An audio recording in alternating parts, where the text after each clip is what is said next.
नमस्कार। आकाशवाणी देहरादून से प्रस्तुत हैं प्रादेशिक समाचार।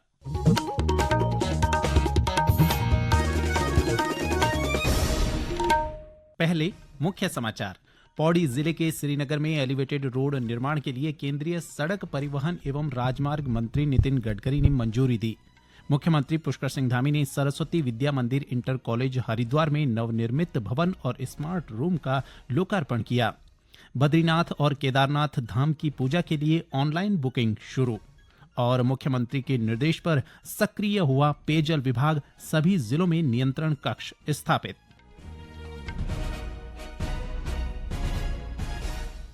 प्रादेशिक समाचार के साथ मैं संजय भंडारी। और अब समाचार विस्तार से। पौड़ी जिले के श्रीनगर में एलिवेटेड रोड के निर्माण के लिए केंद्रीय सड़क परिवहन एवं राजमार्ग मंत्री नितिन गडकरी ने मंजूरी दे दी है। पंच पीपल से सुईत तक एलिवेटेड रोड का निर्माण कार्य जल्द शुरू हो जाएगा। यह परियोजना श्रीनगर शहर के यातायात व्यवस्था को सुगम बनाने के साथ ही पर्यटन और सामरिक दृष्टिकोण से भी बेहद महत्वपूर्ण है। कैबिनेट मंत्री डॉक्टर धन सिंह रावत ने बताया कि नई दिल्ली में केंद्रीय सड़क परिवहन एवं राजमार्ग मंत्री की अध्यक्षता में हुई बैठक में इस महत्वाकांक्षी परियोजना के निर्माण को अंतिम स्वीकृति दे दी गई है। उन्होंने कहा कि केंद्रीय मंत्री ने विभागीय अधिकारियों को एलिवेटेड रोड के लिए शीघ्र ही विस्तृत परियोजना रिपोर्ट बनाने के निर्देश दिए। उन्होंने बताया कि अलकनंदा नदी के किनारे पंचपीपल से सुईत तक 7.5 किलोमीटर एलिवेटेड रोड का निर्माण किया जाएगा। इसकी कनेक्टिविटी रेलवे स्टेशन और श्रीनगर बाजार से की जाएगी। इसके अलावा एलिवेटेड रोड से NIT Srinagar, SSB training centre, Garhwal विश्वविद्यालय और राजकीय ITI सहित कई प्रमुख संस्थान भी जुड़ेंगे। एलिवेटेड रोड बनने से जहां श्रीनगर शहर में यातायात का दबाव कम होगा, वहीं चारधाम यात्रियों को भी जाम से राहत मिलेगी। मुख्यमंत्री पुष्कर सिंह धामी ने आज सरस्वती विद्या मंदिर इंटर कॉलेज हरिद्वार में आयोजित प्रतिभा सम्मान समारोह कार्यक्रम में नवनिर्मित भवन व स्मार्ट रूम का लोकार्पण किया। उन्होंने प्रतिभावान विद्यार्थियों और शिक्षकों को सम्मानित कर उनके कार्यों की सराहना की। इस अवसर पर मुख्यमंत्री ने कहा कि आज इस विद्यालय में 4 स्मार्ट क्लासेस का लोकार्पण होना इस बात का प्रत्यक्ष प्रमाण है कि विद्या भारती के स्कूल किसी भी आधुनिक स्कूल से पीछे नहीं हैं। उनमें भी सभी प्रकार की सुविधाएं दी जा रही हैं। उन्होंने कहा कि विद्या भारती द्वारा देश में 12,000 से अधिक विद्यालय संचालित किए जा रहे हैं, जिनमें लगभग 35 लाख से अधिक विद्यार्थी शिक्षा ग्रहण कर रहे हैं। मुख्यमंत्री ने कहा कि उच्च शिक्षा के क्षेत्र में भी विद्या भारती द्वारा 50 से अधिक महाविद्यालय और 1 विश्वविद्यालय का संचालन किया जा रहा है। श्री धामी ने कहा कि प्रदेश सरकार राज्य में शिक्षा प्रणाली को सुदृढ़ और प्रभावी बनाने के लिए लगातार प्रयासरत है। सभी विद्यालयों में NCERT की पाठ्य पुस्तकें अनिवार्य की गई हैं। इसके अतिरिक्त विद्यार्थियों को विज्ञान के नियमों और अवधारणाओं को सरलता से समझाने के लिए हमने एक राज्य के अंदर नया प्रयोग किया है। लैब्स ऑन व्हील्स अर्थात मोबाइल साइंस लैब की शुरुआत भी की है, जो 13 के 13 जनपदों में अब ये हमारा नया प्रयोग प्रारंभ हो गया है।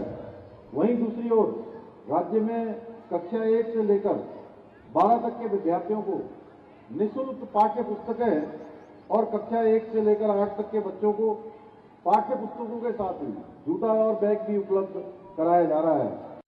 मुख्यमंत्री पुष्कर सिंह धामी ने कहा है कि चारधाम यात्रा की तैयारियां अंतिम चरण में हैं। उन्होंने कहा कि प्रदेश सरकार का उद्देश्य चारधाम यात्रा को सुगम, सुरक्षित और सुव्यवस्थित ढंग से संचालित करना है।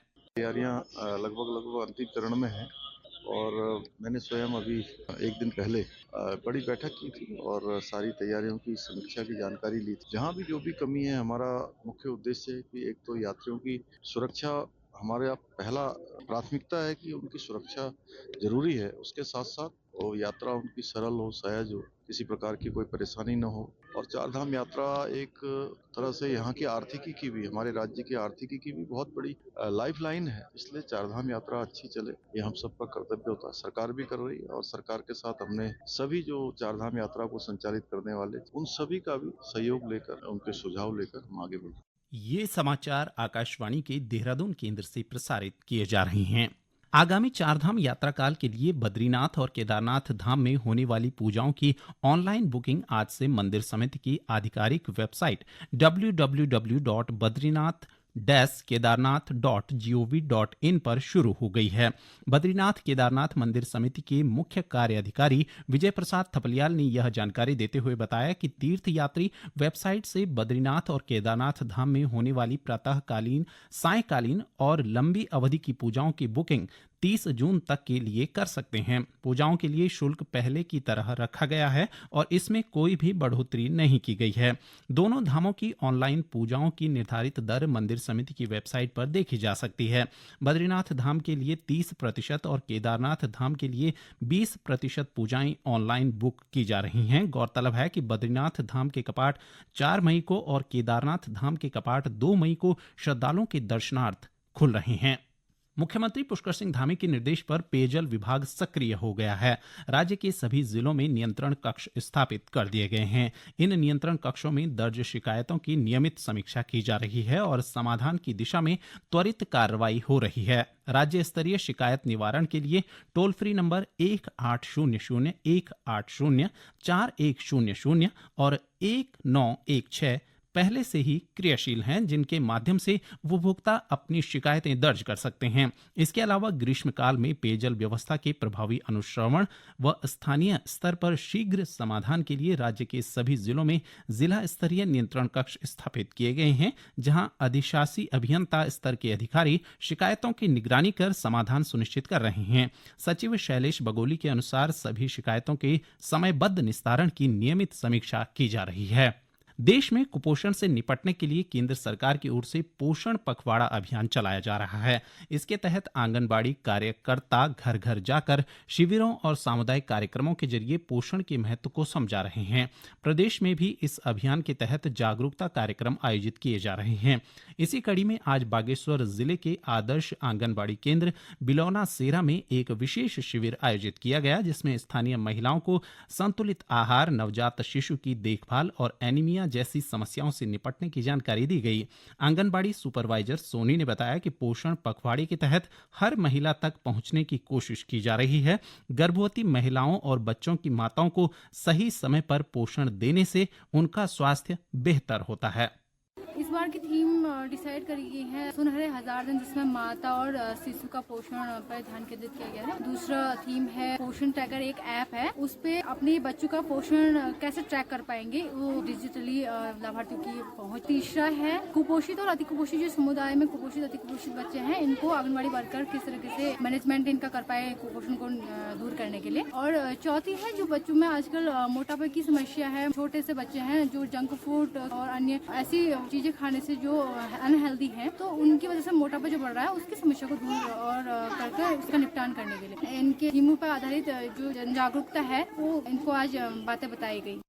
लाभार्थी मोहिनी और निशा अंडोला का कहना है कि इस कार्यक्रम से उन्हें पता चला कि घर की चीजों से ही अच्छा पोषण मिल सकता है। पहले पोषण के बारे में ज्यादा जानकारी नहीं थी, लेकिन अब पोषण को लेकर बहुत कुछ जानकारी मिल रही है।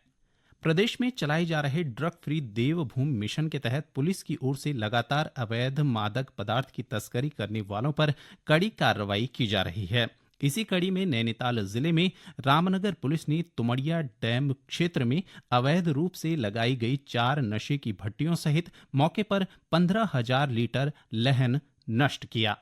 अंत में मुख्य समाचार एक बार फिर।